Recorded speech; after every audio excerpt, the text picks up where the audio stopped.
Comparte bancada con el almirante Jorge Montoya. Está enlazado con nosotros desde el Congreso de la República, donde se están debatiendo algunos proyectos de ley. El pleno parece que va hasta la medianoche. Congresista Muñante, bienvenido al programa. Gracias por atendernos.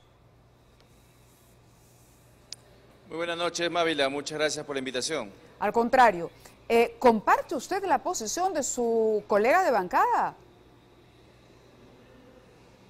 A ver, Mávila, trato de entender que las expresiones del almirante Montoya se referían cuando existe algún acto de violencia en nuestras fronteras, es decir, cuando se realiza incluso algún acto delincuencial frente a una situación que podría extenderse y podría ponerse mucho más gravosa, pero no para simplemente resguardar un control fronterizo. Yo creo que en ese sentido ningún policía o militar en este país podría disparar a alguna persona por cruzar la raya de frontera. ¿Cómo juzga desde su posición, no? Y le pido ya la crítica a usted, crítica que puede ser en los dos sentidos, una positiva o negativa, el anuncio y la manera en que está conduciendo la solución de este problema nuestra Cancillería y el gobierno de la señora Boluarte, por supuesto. Perdón, Mávila, no te copié muy bien. A ver, le repito la pregunta. ¿Cuál es su evaluación sobre cómo está manejando esta problemática el gobierno? Mira, yo creo que se han tomado decisiones muy tardías.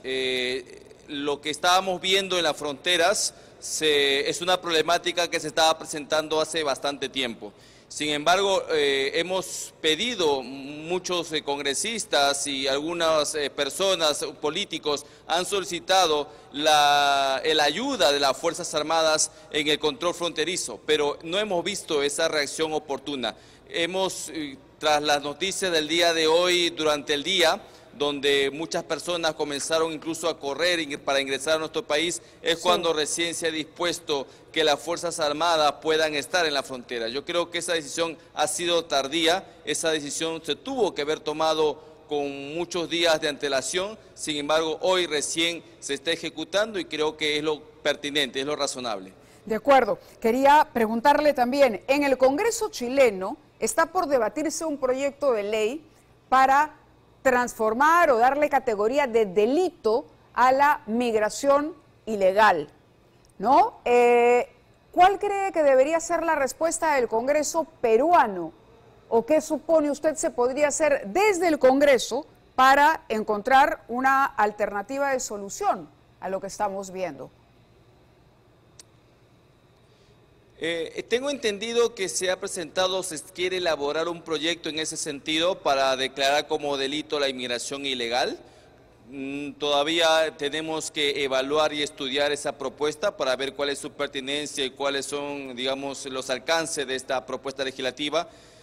Sin embargo, lo que hoy sí vamos a ver en el Pleno del Congreso es una ley que he propuesto y que se ha unido con otras iniciativas legislativas que lo que buscan es facultar al juez la posibilidad de poder ordenar la expulsión inmediata de los ciudadanos extranjeros que incurren en delitos en nuestro país. Obviamente no van a ser todo tipo de delitos, sino aquellos delitos en donde, por ejemplo, la pena no sea mayor a los 5 años, ¿no? Sí, en lugar de imponerles una pena suspendida, que tengan que firmar una vez al mes, lo mejor que puede hacer un juez en ese sentido, a través de esta ley, es ordenar la expulsión inmediata, con la prohibición de que no puedan regresar más. Y si lo hacen, estarían incurriendo en un nuevo delito que se llama desobediencia y resistencia a la autoridad, para lo cual la situación legal del ciudadano extranjero podía agravarse considerablemente. De acuerdo, sí, justamente estoy leyendo, usted lo publicó en su cuenta de Twitter, que la Comisión de Justicia ya aprobó este dictamen, todavía no se debate en pleno, sin embargo, ¿no? No se debate en el Pleno, hemos solicitado la exoneración de la publicación a través de las actas virtuales o los acuerdos de los portavoces y esperemos que el día de hoy se pueda ver porque es un tema que urge demasiado, es un pedido ciudadano que también hemos recibido de manera permanente y si el día de hoy ya podemos ver este proyecto y aprobarlo en el Pleno sería sería, digamos, muy provechoso, porque así tendríamos una herramienta legal más para poder combatir la delincuencia extranjera.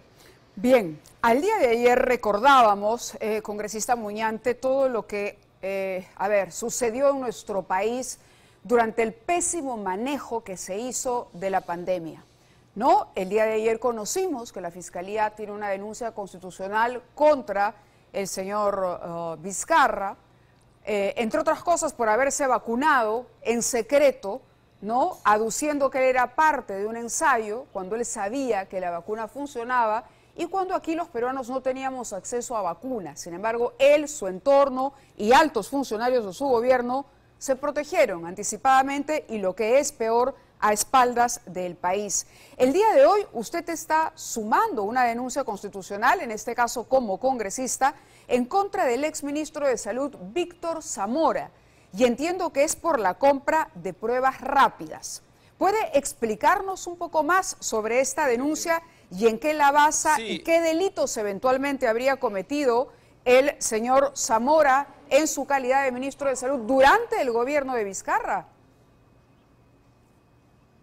Sí, efectivamente, ¿no? Nosotros nos enteramos que la Fiscalía había formalizado la denuncia penal contra el señor Vizcarra y la exministra Pilar Macetti, ¿no? Por estos malos manejos en la que incurrieron durante la pandemia, justamente a raíz de la aprobación de un informe aquí en el Pleno del Congreso de la Comisión de Fiscalización que los encuentra responsables, ¿no?, del mal manejo de la pandemia. Pero en ese informe también estaba considerado el señor Víctor Zamora. No sé cuáles son las razones por las cuales la Fiscalía no ha formulado denuncia penal contra él, pero yo he venido trabajando esta denuncia ya hace varias semanas atrás y el informe de la Comisión de Fiscalización ha sido un gran insumo para esta denuncia que he presentado el día de hoy ante la Subcomisión de Acusaciones Constitucionales, por dos hechos concretos principalmente: la compra de pruebas rápidas, ¿no?, que se trataron de equiparar con las pruebas moleculares, lo cual pues hemos visto todo que daban falsos negativos, falsos positivos, y también por el desabastecimiento del oxígeno medicinal, ¿no? Recordemos que a través de disposiciones normativas se exigió que el oxígeno medicinal supere el 99% de calidad o de pureza, cuando la OMS había recomendado que deben ser a partir del 93%. Esa disposición normativa representó una gran carga burocrática para poder lograr que muchas más personas accedan al oxígeno medicinal cuando atravesábamos la segunda ola en nuestro país. De acuerdo, hoy escuchaba al exministro Abel Salinas y él hablaba precisamente de la compra de esas pruebas rápidas que en efecto no servían para mucho, menos con la gravedad de la situación que teníamos en nuestro país. Y hay que señalar que la Comisión de Fiscalización y Contraloría del Congreso aprobó el informe final que recomienda denunciar constitucionalmente al investigado expresidente Martín Vizcarra por la comisión del delito contra la administración pública, precisamente en la adquisición de 1.400.000 pruebas rápidas en el contexto de la pandemia del COVID-19. Este informe, que busca formular acusación a las extitulares de las carteras de Economía, María Antonieta Alba, y de Salud también, ¿no? ¿Usted considera que aquí hubo negligencia o algo más en la compra de las pruebas rápidas? ¿Fue un error? ¿Una confianza que no se debió tener nunca? ¿Un problema de la calidad profesional a la hora de seleccionar las pruebas? ¿O sospecha que pudo haber algo más, otro motivo adicional para la compra de esas pruebas? Bueno, definitivamente sospechamos de que hubo algo más que una omisión o una negligencia de parte de estas altas autoridades, ¿no? Pero como no tenemos tal vez la corroboración para sospechar de algo más, sobre lo que sí tenemos elementos es que hubo una omisión.